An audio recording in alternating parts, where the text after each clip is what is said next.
E esse tema atual que tá bagunçando o coração das feministas americanas. Rapaz, olha, eu vou me restringir a narrar o que tem acontecido, o que aconteceu. Você tá falando sobre o aborto. Sobre a questão do aborto.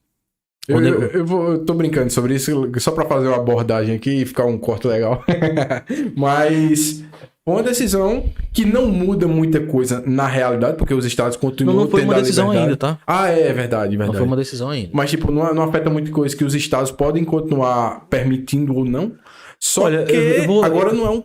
Digamos assim, não faz parte da Constituição, não é isso? Não, vamos deixar uma coisa bem clara, que é importante deixar. Primeira coisa é o seguinte, olha.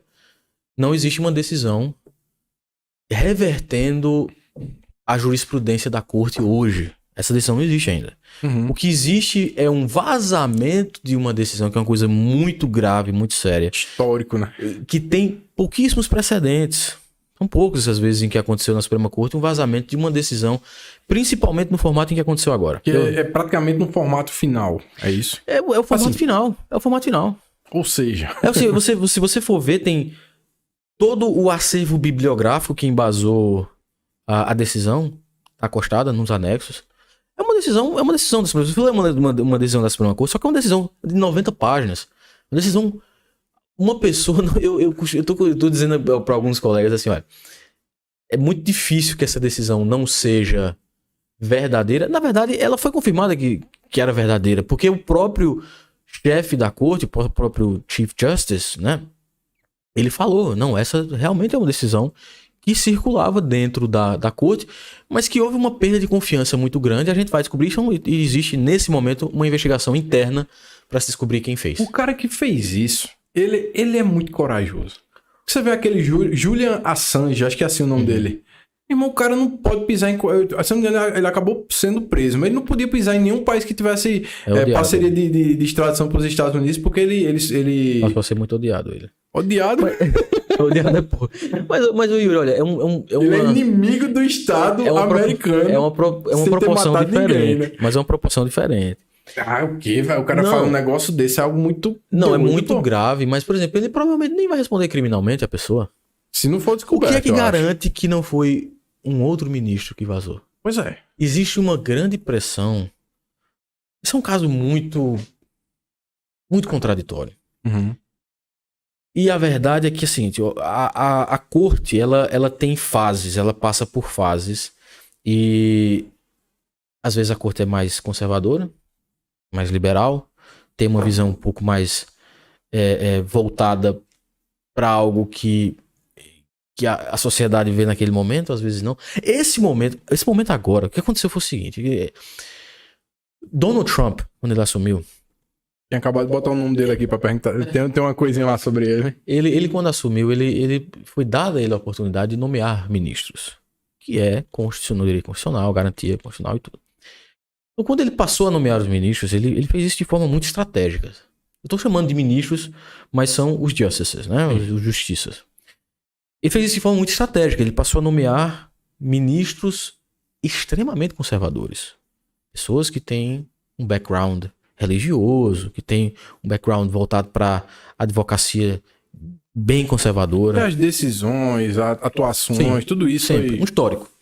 Então, Neil Gorsuch, Amy Coney Barrett, que foi a última que foi nomeada. Então, esquecendo, Brett Kavanaugh, que foi o primeiro que ele nomeou. Então, 3 ministros muito conservadores. Então, com essas 3 nomeações, ele basicamente mudou a posição da corte. Porque já havia alguns também que deveriam ter essas posições, mais, digamos, mais conservadoras. Então, Thomas... Já tem alguns que tem posição. Então, quando você coloca um terço, mais 2, aí você já tá ganhando a parada. Hoje, teoricamente, a Suprema Corte... A ala da Suprema Corte, que é muito conservadora, é composta por 5 membros. Então... Esses 3 que eu acabei de falar, e 2 membros muito antigos, que é o Justice Thomas, Justice Alito, que é o ministro que escreveu essa... Eles chamam sentença de opinião lá. Sim, é o ministro que escreveu a opinião da corte, nesse caso... Mas tem o peso dessa palavra? opinião. Digamos assim, Não, mesma coisa de palavra... sentença. Não, mesma coisa de sentença. Assim, lá é sentença, né?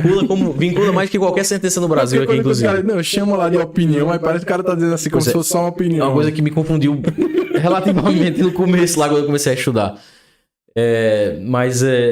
Essa opinião foi escrita, essa sentença foi escrita pelo... Esse acórdão, né, que a gente chama de acórdão aqui, quando vem de uma corte.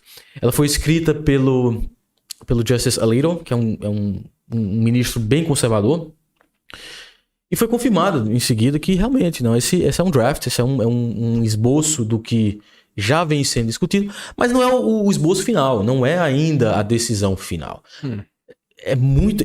Foi muito bem escrita. Muito bem escrita. São 90 páginas. Sabe? Mas não é a versão final. E muito provavelmente vai mudar. Eu acho que vai mudar algumas coisas. Eu não sei se vai mudar tudo, mas vai mudar algumas coisas. Porque esse vazamento causou um desconforto muito grande à corte. Inclusive, o próprio presidente sugeriu que o povo fosse a casa dos justiças. O que você está falando. Em relação à pressão. Mas é por isso que não é um absurdo se cogitar, por exemplo.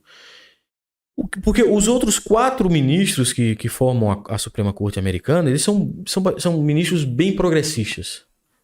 Ministros que, se você for ouvir... Não tem nenhum ali que seja meio termo, às vezes, tem um lado... o presidente da corte. O presidente da corte, geralmente, ele tem que ser um indivíduo muito sóbrio em relação às suas opiniões. Ele realmente ele não se alia a nenhuma das alas. Perfeito. Então ele tem literalmente um voto de Minerva. O cara fica em cima da balança ali. Ele, inclusive... Controla a balança. Ele chegou a votar... em alguns casos de maneira conservadora. Aliás, ele chegou a votar em alguns casos. Eu não vou mencionar os casos aqui. Porque lembrar fica de chato. tudo... Não, fica chato também. Mas ele chegou a votar em alguns casos de maneira conservadora e eventualmente mudar o voto dele apenas para acompanhar a corte. Por causa do princípio que eu falei inicialmente, que é o stare decisis, que é você acompanha as decisões da corte. Jurisprudência não se muda do dia para a noite. Verdade. Então ele é nesse sentido, ele é um jurista muito sóbrio, vamos dizer assim. Pois bem, esses 4 ministros que são progressistas, não é um absurdo dizer, por exemplo, que a pressão... Eles estão em menor número na corte. Esses 3 ministros, na verdade, são em menor número na corte. Né? E a pressão midiática, ela pode vir a surtir um efeito. A pressão é muito grande em torno disso aí, porque a população americana ela é favorável ao aborto hoje. A maioria? A maioria. Não é, eu acho. Eu tenho certeza. E são números. Vai pro Google, pesquisa, você vai ver. Porque são 50 anos. A decisão que estabeleceu o aborto, que garantiu à mulher nos Estados Unidos o direito a realizar o aborto em determinadas fases, ela é muito antiga.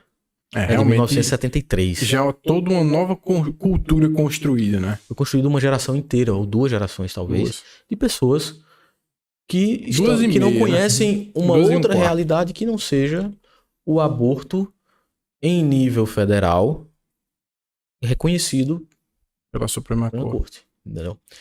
Então, essa parcela da população hoje, ela é contrária, é uma parcela considerável. A gente está falando de mais de 60% da população. Mais de 60% da população americana hoje é desfavorável à reversão do Roe v. Wade, que é o caso que estabeleceu, que deu à mulher, garantiu à mulher o direito. E aí tem uma outra decisão de 92 que ela não reverteu o Roe v. Wade, mas ela deu um outro entendimento. São decisões muito confusas. Se você for ler as decisões, na verdade, ela é um ponto fora da curva dentro da jurisprudência da corte.